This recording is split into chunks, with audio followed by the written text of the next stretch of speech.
Thanks very much. Welcome to Good News. Hope you've had a good week. So, what's been going on? Over in Russia, this newsreader was caught in the act. Дело в события Днепропетровск.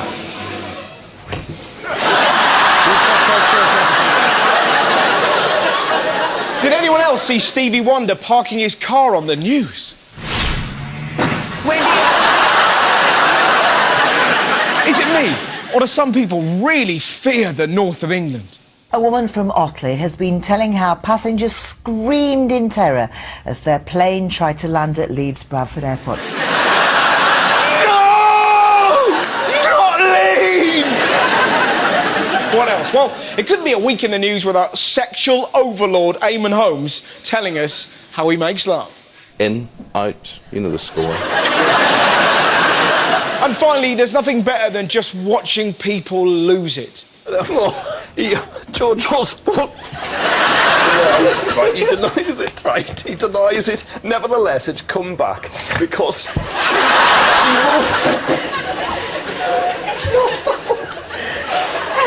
has to take responsibility.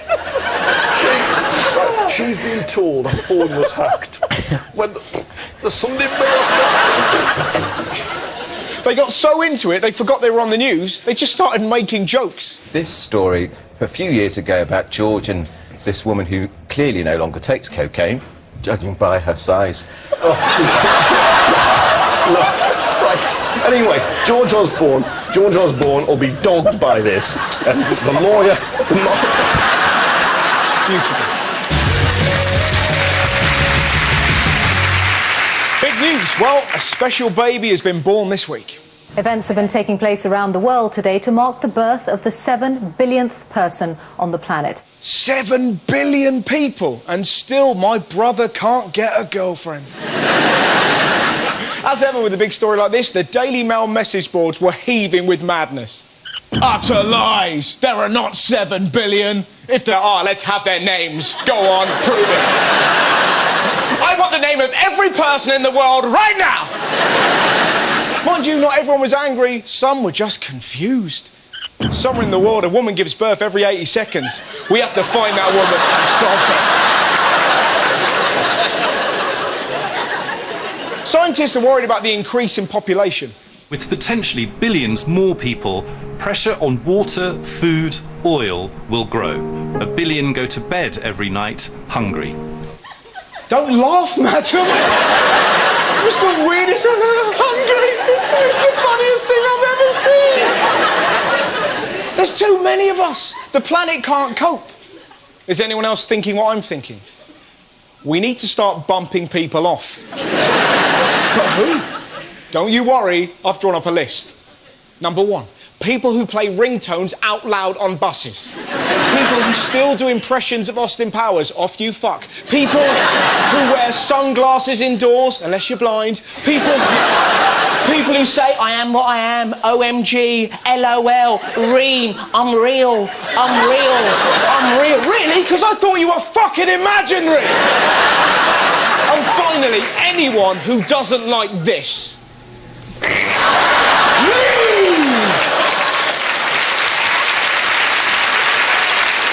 Back in Blighty, Occupy London was hitting the headlines. Protesters could remain camped outside St Paul's until the new year, after authorities offered to halt legal action. Aside from the controversy about vicars losing their jobs and evictions, I couldn't take my eyes off the protesters. They gave some amazing interviews. This guy started off by moaning about the lives of the rich. They still have their lavish dinners, they still have their chauffeur-driven rolls, they still have their butlers and their mansions. All good points, but then he really lost it. We're at home with our top shop beans, separating each bean onto each plate for our children. Top shop beans? No wonder his kids are upset, he's feeding them jumpers. My favourite protester was an Australian man called Francis Firebrace. This old fella is wonderful. You can't hold me because I'm not doing any harm to anybody. I'm an elderly man. Come on, here's your bloody nails a bit. Come on, guys, I love you guys. Isn't that great? I love you guys. Just goes to show, if you're going to protest, you don't have to be violent. OK, boys, which one of you fellas have I got to fight? Or if your eyes out and stick him up your didgeridoo! still love you. Staying in Oz, in royal news, the Queen's been on a trip down under. The Queen and Prince Philip have arrived in Australia for a 10-day visit. They'll be based in the capital, Canberra, but will also travel to Melbourne, Brisbane and Perth. Did you see the Australian media coverage? Now, was it me, or were their reports a little bit morbid? The Queen will arrive in Canberra tonight for her 16th visit to Australia, possibly her last. Her last trip to Australia, on what may well be her last ever trip. Her last trip here. Probably her very last time. I hate to use the word die, so I won't. Surprised they didn't follow her around dressed as death. It didn't end there. Judging by her hand gesture, this reporter was having a pop at how Liz smells. The Queen touched down in Perth last night. It's like a dingo's ball bag. Not all of the reporters were rude. This guy has to win the award for saying exactly what you see. The Queen wore lilac and had fresh flowers in her hat. The Duke of Edinburgh didn't.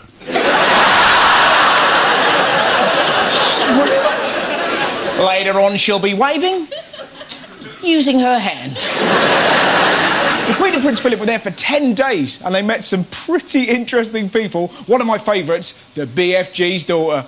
Basketball player Elizabeth Cambridge towered over the royal couple as they continued their apparently triumphant Australian journey. I love the moment when the Queen sees her. Hello, you holy shit! Look, Philip, bloody hell. She's higher than Prince Harry. Let's climb her. The biggest scandal of the trip was definitely this. In Brisbane, 22-year-old Liam Warrener appeared in court after he bared his butt cheeks to the royal motorcade and mooned the Queen. Classic Aussie behaviour. It's the Queen. I better flash him a shit pipe. So, how did the royals react? I bet they were terrified. The Prince gave me a nice wave. It was lovely. Hello. It's like a yawning Wookiee. Next up, this has to be the saddest story of the week. The veteran radio DJ and television presenter Sir Jimmy Savile has died. I was gutted. He was great. You don't get people like him on TV anymore. He looked amazing. Look at that. He's like a cross between Gandalf, Boris Johnson and Vicky Pollard. Now, some of you probably don't know who he was, why he was famous. Check this out. And good evening, ladies and gentlemen. Welcome indeed to Jimmo Fix It. There must be something that you always want to do. He was the man who made dreams come true. Damn right he did. Basically, kids used to write to him and ask him to make their dreams come true. And back then, their dreams were insane. Dear Jim, please could you fix it for me to be a suitcase and go on the luggage conveyor at an airport? That is children's TV. Forget Dick and Dom. Can I be a suitcase? Damn right you can.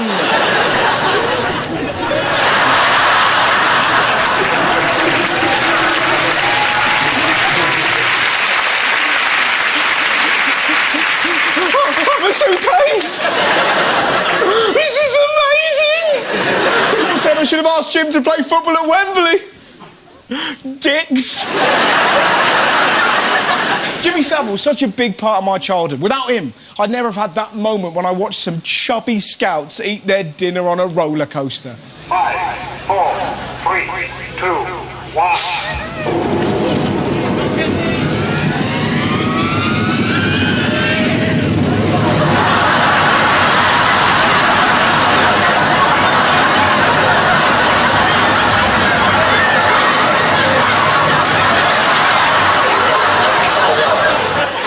Thanks, Jim. The only criticism I have of Jimmy, he never answered my letter. Dear Jim, can you fix it for me to look less like Harry Potter?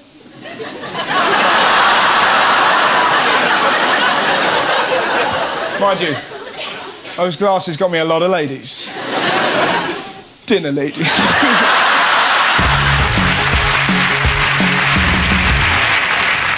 Have you seen the latest craze hitting British playgrounds? Marbles is turning tots into gamblers. Have a look at this. Children as young as 7 have run up debts of between 20 and 30 quid to fellow players. Marbles! Just say no. Do you reckon kids will be in rehab? My name is Sarah and I am a marbles gambler. It got so bad, to pay my debts, I had to put Ickle Pickle on the gate. She's a good little slut, though. Makes me money.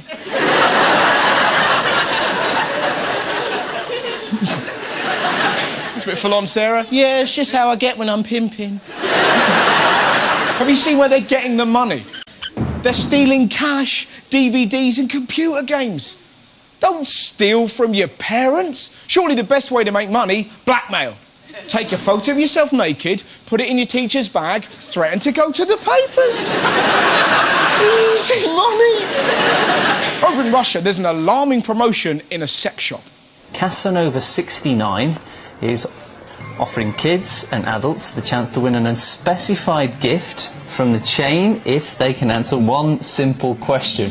Where do babies come from? That's right. A Russian sex shop is offering children an unspecified gift if they can tell them where babies come from.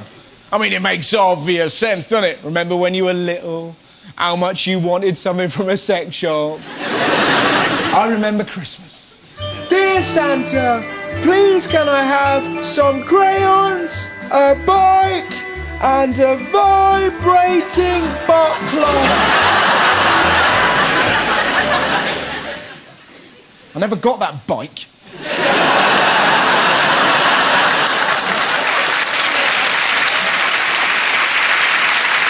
I'm worried by this news. If sex shops are trying to appeal to kids, how long before we start seeing children's TV shows like this?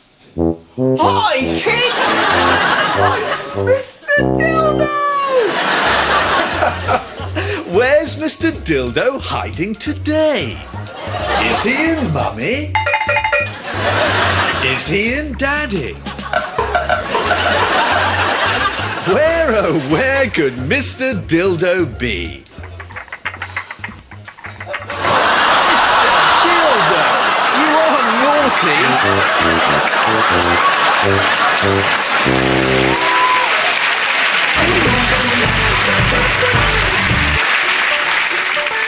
Technology news. The iPhone is having a wee bit of bother in Scotland. It created quite some excitement among techno geeks when it was launched in London less than 2 weeks ago. But now the new iPhone 4S is instead creating confusion. Is it a nice day? Let's see what it says. I don't know what you mean by... Is it NASD to says? That's right, the latest iPhone can't understand Scottish people. Direct this phone's in Glasgow going, I do not know where the nearest smack dealer is. I will find one when you have finished school. To be honest, it's little wonder the iPhone's confused. Scottish people are asking it some pretty weird questions.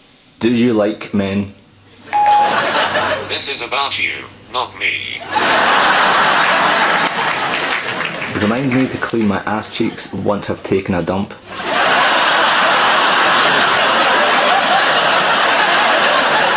Remind me to kill myself.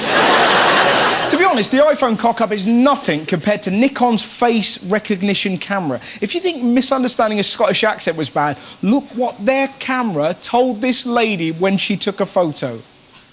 Did someone blink? No! But someone made a camera that was racist! From technology that struggles with humans to humans who struggle with technology. It's estimated that 8.7 million adults here in the UK have never been online. 42% of those people are aged 55 or over. So, in order to turn this around, a BBC scheme called Give an Hour was set up to get pensioners online. Fair to say, some of them quite scared of technology. The biggest fear is when you move that mouse, what's it going to do? What's it going to do? It's not just the mouse. I heard my computer's full of RAM. Someone's put a sheep in my computer. So, how are they trying to get people like him online? The challenge, 250 internet users getting 250 internet virgins online in just an hour. Well, that is going to be a nightmare, isn't it? Not the technology, but protecting pensioners from the ridiculous amounts of internet porn. It's everywhere. Imagine that. Let's do some online shopping. Type what you want into Google. OK, I love fudge. Bloody hell. Hey, forget about food. Let's get you a lovely present. Okie dokie. I want a pearl necklace. No, you don't. Let's get you a scarf. I don't want a scarf. I want a pearl necklace. Stop saying that. But despite the dangers, I think it's great that pensioners are getting online because otherwise they'd miss out on things like this.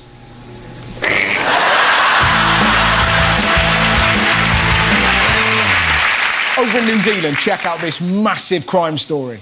Police say a large dog attacked and punctured 4 tyres before taking off. Holy shit! A dog is chewing tyres. Now, you're probably thinking, Russell, why are you showing me this? I'll tell you why. Because you're about to see some of the most mind-blowing CGI known to mankind. A South Auckland police sergeant was patrolling the Mangere Street. Bruno attacked his vehicle, biting the tyre, puncturing it. The cop changed the tyre, but when he returned, the Bull Mastiff Cross again attacked his tyre, again puncturing it.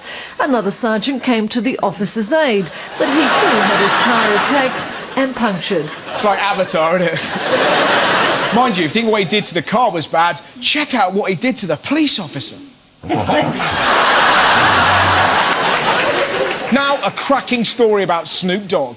The rapper Snoop Dogg has gone to some extraordinary lengths to broaden his fan base by personally appealing to a Welsh farmer to come to his concert. This story is brilliant. A bloke called Ian Neal grew the world's biggest turnip and Snoop Dogg invited him to a gig. Shout out to my homeboy Ian Neal in Cardiff for breaking the world's records for the biggest vegetable. Man, I want to tell you something, man. When I do my show in Cardiff, I want you to come backstage and see me, because I do vegetation myself, and I want to know your secret so I can show you my vegetables and see if you can grow that into a real big vegetable. I wonder what Snoop could be growing. It's so blatant that he's literally surrounded by cannabis. So you're probably thinking, I doubt this old farmer went to Snoop's gig. Well, guess again. Not only did he go, he had quite the adventure. I got my VIP pass with me to show my friends. And you met him last night? Met him last night and I had a smoke with him. I don't smoke, but he offered me one, so I took one. I'm hoping that's just tobacco. No, it wasn't.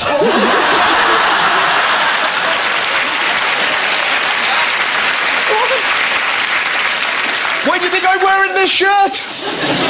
I'm off my tits. I feel like I'm in a fruit bowl. So, how long did you have with Snoop? 10 minutes. There was 4 of us all together in my party, and we had 10 minutes with him, yes.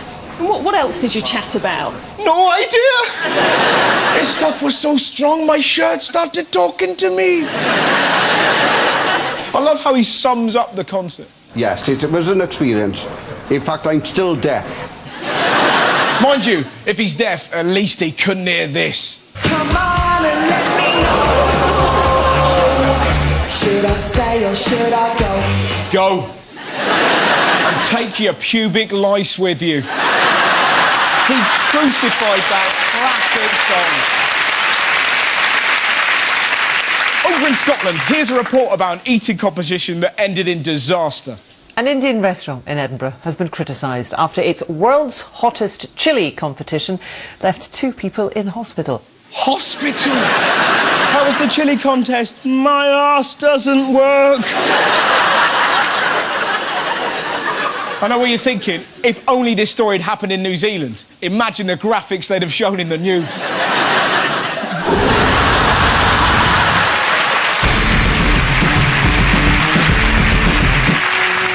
Now, this is the part of the show I genuinely don't know anything about. There's going to be a mystery guest who's been in the news, and I have to figure out who that person is. So please welcome my mystery guest!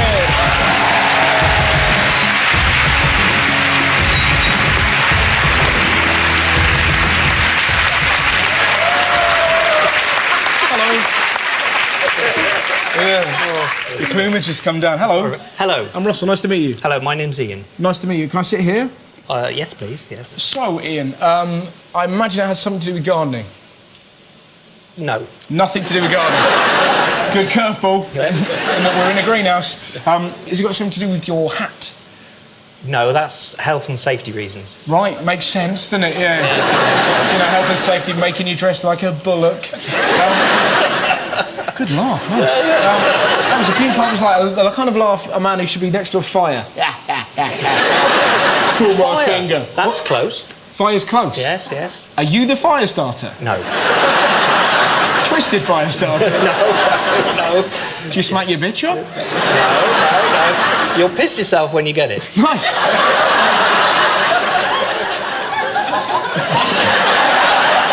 I love these interviews. They're not like Parkinson's. No, they're not. No. You're going to have to help me I'll give you another clue. OK.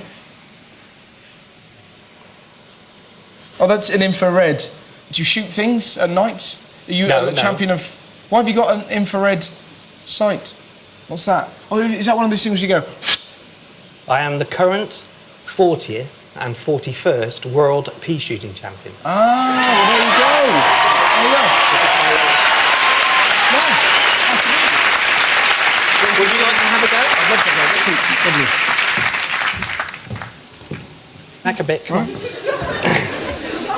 12 foot. 12 foot, 12 inches. Yep. Yeah, and we fire peas at the target. OK. Every now and then you get a bad pea. And in fact, pea selection is key to the... You seem like a lovely bloke, but that is one of the dullest things that any man has ever said. You are lovely, but pea selection is a very important thing. Ladies. That's it. Oh, that very was close. crap. I know what you we could do. Oh, I've dropped me pea. I can't hold it. I've peed on the stage now.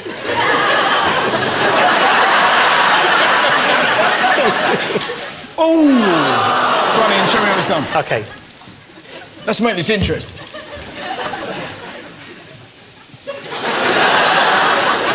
Actually, hang on a minute. This would be like a really weird recreation of how...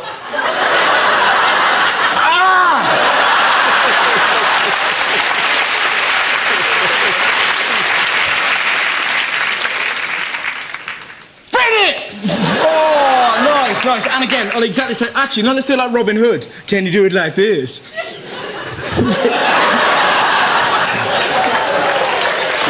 did it, though. I know. you can't put a champion off, you know. I can't put a champion off. Well, you could go. Let's do it again. Give it a good go. Hey, careful.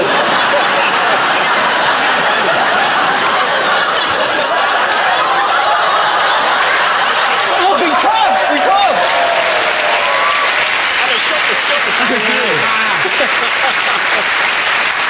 Do it again and touch my dick. Come on. No, what do you want? Do like that. Do it again. Come on. You can't put a champion off. Touch it. No, go downstairs. Go on, rub it. Really rub it. Really rub it. Come on, we're trying it. Come on, do it. No! It won't go.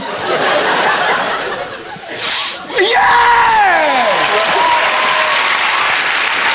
Right. So, the first question that leaps to mind, why the Viking helmet? Health and safety. Like you keep saying that. Well, all these people shooting behind you as you're trying to shoot, you know, they're putting you off, so it protects the back of your neck. Well, I get that, but why the horns? It was just given to me as a gift. That's a backstory. Who gave you that as a gift? My daughter. Oh, lovely. Yeah. How old is she? 26. My, Did you hear that?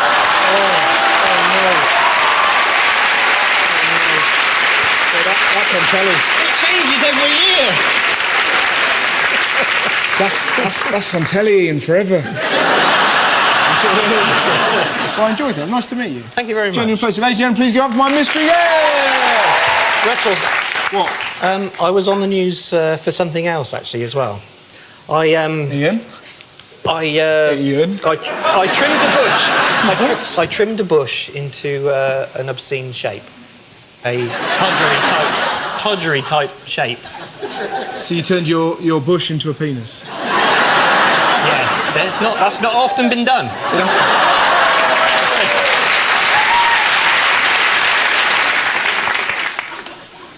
Yeah. What made you do that? I couldn't do a dog. Who Mystery guest.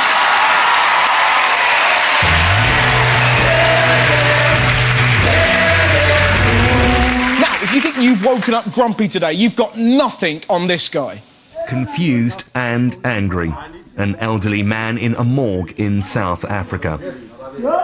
Led away from the premises after he was found alive in the mortician's fridge. Workers thought he had died the day before. Imagine waking up in a morgue. It'd be horrific. Mind you, if that were me, I'd have to take the piss. When they pulled me out, I'd freak them out and do the Thriller dance. What I want to know, how the hell did this happen? His family asked the morgue to collect his body after they could not wake him. How shit are his family? No, he's dead. Whack him in the fridge. Grandad will never sleep again. What do you want for dinner? Red Bull and cocaine!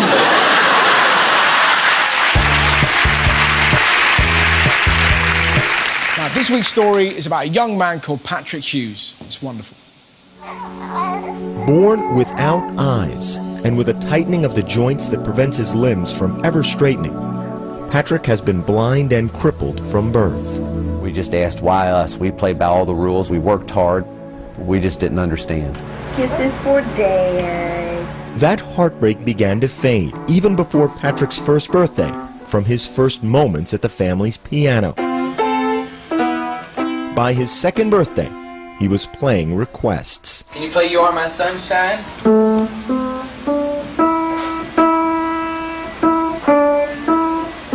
You know, okay, we're not going to play baseball, but we're going to play music together, and that was really exciting.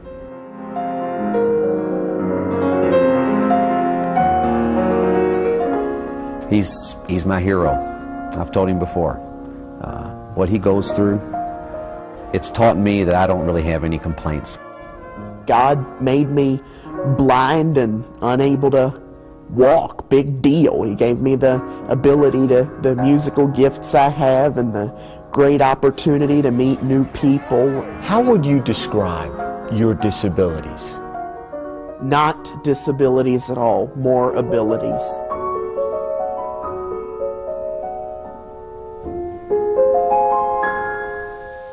Lovely, wasn't it? Ladies and gentlemen, thank you very much for watching Good News.